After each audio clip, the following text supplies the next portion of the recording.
नमस्ते, प्रणाम, हर हर महादेव। आप लोगों के बीच में एक विवाह गीत लाई हूँ। अगर अच्छा लगे तो लाइव शेयर कमेंट करना आप लोग। पहले की माता जो ये गाना गाती थी अपने राग में, उसी राग में हम गा रही हूँ। अगर अच्छा लगे जरूर लाइव कर देना। बहुत ध्यान से आप लोग सुनना।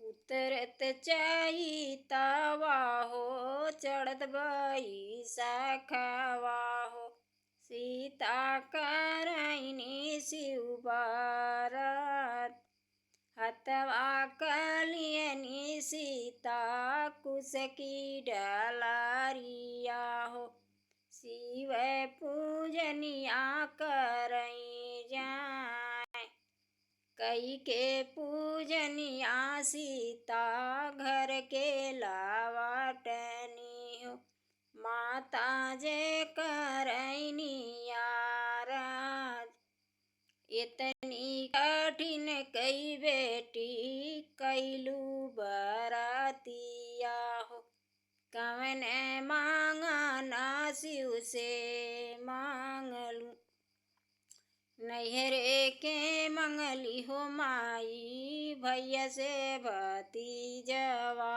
हो, ससुरे के पूरा परिवार, अपने के मंगली हो माई, सिंदूर सोह गाइला हो, रामैया मार होई जाए, अपने के मंगली हो माई, सिंदूर सोह गाइला हो, स्वामिया मार होई जाए, उतरत चैतवा हो, चढ़त बैसाखवा हो, सीता करैनी